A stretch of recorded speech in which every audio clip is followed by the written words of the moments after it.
ನಿನ್ನೆನೂ ಕೂಡ ನಾವು ಇದು ಬಹಳ ಪ್ರಮುಖವಾದಂಥ ವಿಚಾರ. ದೇಶ ಇಡೀ ಪ್ರಪಂಚ ನಮ್ಮನ್ನು ನೋಡ್ತಾ ಇದೆ. ಏನು ಆಕ್ಷನ್ ತಗೊಂಡ್ರಿ ದೇಶ ದ್ರೋಹಿಗಳಿಗೆ, ಪಾಕಿಸ್ತಾನ ಬೆಂಬಲಿಗರೆ ಅನ್ನೋ ಒಂದು ಸಂದೇಶವನ್ನ ನಾವು ಇಲ್ಲಿಂದ ಕೊಡಬೇಕಾಯಿತು. ಇದುವರೆಗೂ ಕೂಡ ಸರ್ಕಾರ ಗಪ್ ಚಿಪ್ಪಾಗಿ ಕೂತ್ಬಿಟ್ಟಿದೆ. ನೈತಿಕ ಹೊಣೆನೂ ಹೊರ್ತಾ ಇಲ್ಲ, ಯಾರನ್ನೂ ಬಂಧಿಸಿಲ್ಲ.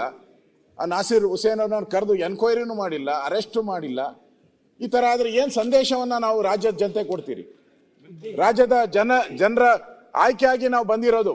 ಈ ರಾಜ್ಯವನ್ನ ರಕ್ಷಣೆ ಮಾಡ್ತೀರಿ, ಈ ರಾಜ್ಯಕ್ಕೆ ನ್ಯಾಯ ಕೊಡ್ತೀರಿ, ನೀವು ಸುರಕ್ಷಿತ ಅನ್ನೋ ಭಾವನೆಯನ್ನ ವ್ಯಕ್ತ ಮಾಡ್ತೀರಿ ಅನ್ನೋ ಆದೇಶದ ಮೇಲೆ ನಾವು ಬಂದಿದ್ದೀರಿ. ನಮ್ಮನ್ನ ಜನ ಆಯ್ಕೆ ಮಾಡಿದ್ದಾರೆ. ಇವರ ಅಡಿಯಲ್ಲಿ ನಾವು ರಕ್ಷಣೆಯನ್ನ ಪಡಿಬಹುದು, ಈ ಸರ್ಕಾರ ನಮ್ಮನ್ನ ರಕ್ಷಣೆ ಮಾಡುತ್ತೆ ಅಂತ.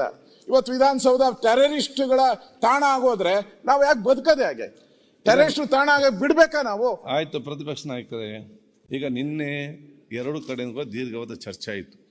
ಎಲ್ಲ ಸಹಮತ ಏನಂತ ಹೇಳಿದರೆ, ಈ ದೇಶ ರಾಜ್ಯ ನಮಗೆ ಎಲ್ಲರ ಹಿತ, ಎಲ್ಲರಿಗೂ ಅದರ ಮುಖ್ಯ.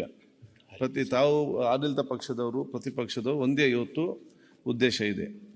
ನಿಮ್ಮೆಲ್ಲ ಪ್ರಶ್ನೆಗಳಿಗೆ ಸರ್ಕಾರ ಉತ್ತರ ಕೊಟ್ಟು ಸೂಕ್ತವಾದ ಕ್ರಮ ತೆಗೆದುಕೊಂಡು ತನಿಖೆ ಮಾಡ್ತಾ ಅಂತ ಹೇಳಿದ್ದಾರೆ.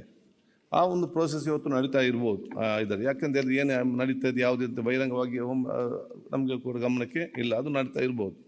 ಇವತ್ತು ಈಗ ನಮ್ಮನೆ ಮುಖ್ಯಮಂತ್ರಿಗಳು ನಮ್ಮ ಬಜೆಟ್ ಉತ್ತರ ಕೊಡ್ತಾರೆ. ಅಧ್ಯಕ್ಷರೇ, ನಿಮ್ ಬಗ್ಗೆ ನಮ್ಗೆ ಗೌರವ ಇದೆ, ನಿಮ್ ಬಗ್ಗೆ ಗೌರವ ಇದೆ, ನೀವು ಸಪೋರ್ಟ್ ಮಾಡ್ತೀರಾ. ನಿನ್ನೆನೂ ಕೂಡ ನಾವು ಸಪೋರ್ಟ್, ಯತ್ನಾಳ್ ಅವ್ರು ಮಾತಾಡೋ ಸಪೋರ್ಟ್ ಮಾಡಿದಾರ. ಆದ್ರೆ ಈ ಸರ್ಕಾರ ಎದ್ದೇ ಇಲ್ಲಲ್ಲ, ಕುಂಭಕರ್ಣ ನಿದ್ದೆಯಲ್ಲಿದೆಯಲ್ಲ. 48 ಗಂಟೆ ಆದ್ರೂ ಕೂಡ 48 ಗಂಟೆ ಆಗಿದೆ. 48 ಗಂಟೆ ಆಗಿದೆ. ಪರಮೇಶ್ವರ್ ಅವರು ಒಂದೇ ನಿಮಿಷ. ಈ ಸದನದಲ್ಲಿ ನಾನು ಬಹಳ ವರ್ಷಗಳಿಂದ ಇದ್ದೀನಿ. ಸನ್ಮಾನ್ಯ ಖರ್ಗೆ ಅವರು ಅಲ್ಲಿ ಹೋಮ್ ಮಿನಿಸ್ಟರ್ ಆಗಿ ಕೂತಿದ್ರು, ನಾನು ವಿರೋಧ ಪಕ್ಷದಲ್ಲಿ ಕೂತಿದ್ದೆ. ಕೋಲಾರದಲ್ಲಿ 6 ಜನ ದಲಿತರನ್ನ ಸುಟ್ಟಾಕ್ಬಿಡ್ತಾರೆ. 6 ಜನ ದಲಿತರನ್ನ ಸುಟ್ಟಾಕ್ತಾರೆ. ಇಡೀ ದೇಶ ಸುದ್ದಿಯಾಗಿ ಹೋಗ್ತೈತೆ. ಖರ್ಗೆ ಅವರು ಇಲ್ಲಿ ಮಾತಾಡಿ ಕಣ್ಣೀರ್ ಹಾಕಿದ್ರು. ಅರ್ಧ ಗಂಟೆ ಹತ್ತಿದ್ದಾರೆ. ಇಲ್ಲಿ ರಾಜೀನಾಮೆ ಕೊಡಕ್ ಹೋದ್ರು ಅವರು.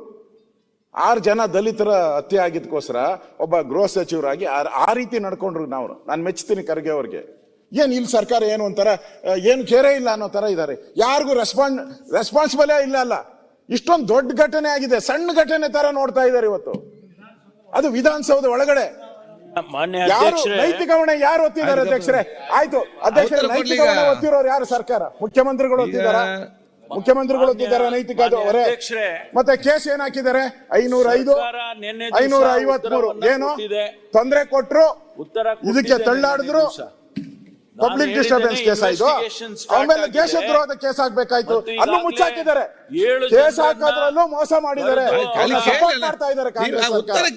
ಇಂಟ್ರೆಸ್ಟ್ ಇದ್ರೆ 7 ಜನರನ್ನ ಕರೆದು ಈಗಾಗಲೇ ಅವರನ್ನ ಸ್ಟೇಟ್ಮೆಂಟ್ ಗಳನ್ನ ತಗೊಂಡು ಇನ್ವೆಸ್ಟಿಗೇಷನ್ ಕೂಡ ಮುಂದುವರೆದಿದೆ. FSL ರಿಪೋರ್ಟ್ ಬರಬೇಕು ಅಂತ ನಾವ್ ಯಾಕೆ ಹೇಳ್ತೀವಿ? ಟೆಕ್ನಾಲಜಿ ಇಷ್ಟು ಅಡ್ವಾನ್ಸ್ ಆಗಿದೆ. ಇವತ್ತು ಒಬ್ಬೊಬ್ರು ಒಂದೊಂದು ಹೇಳಿಕೆ ಕೊಡ್ತಾರೆ, ಒಂದೊಂದು ಮೀಡಿಯಾ ಒಂದೊಂದು ರೀತಿಯಲ್ಲಿ ಅದನ್ನ ಹೇಳಿದ್ದಾರೆ.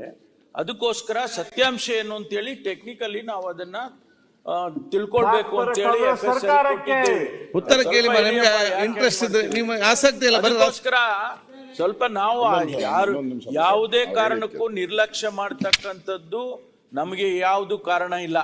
ಸರ್ಕಾರ ಬಹಳ ಗಂಭೀರವಾಗಿ ಇದನ್ನ ತಗೊಂಡಿದ್ದೇವೆ. ಇನ್ವೆಸ್ಟಿಗೇಷನ್ ನಮ್ಮ ಮಾಡ್ತಾ ಇದ್ದಾರೆ. ಒಂದು ವೇಳೆ ಆ ರೀತಿ ಆಗಿದೆ ಅಂದ್ರೆ ಅವ್ರ ಮೇಲೆ ಕಠಿಣವಾದಂತ ಶಿಕ್ಷೆ ಮಾಡ್ತೀವಿ ಅಂತಾನು ಕೂಡ ಹೇಳಿದ್ದೇವೆ. ಯಾರನ್ನು ರಕ್ಷಣೆ ಮಾಡ್ತಕ್ಕಂಥದ್ದಿಲ್ಲ. ಸರ್ಕಾರ ಇದನ್ನ ಬಹಳ ಗಂಭೀರವಾಗಿ ತೆಗೆದುಕೊಂಡಿದೆ. ಅದಕ್ಕೆ ನಾನು ನಿನ್ನೆ ಕೂಡ ಹೇಳಿದ್ದೇನೆ. ನ್ಯೂಸ್ ಫಸ್ಟ್, ನಿರ್ಭೀತಿಯಿಂದ ನಿಮ್ಮ ಪರವಾಗಿ.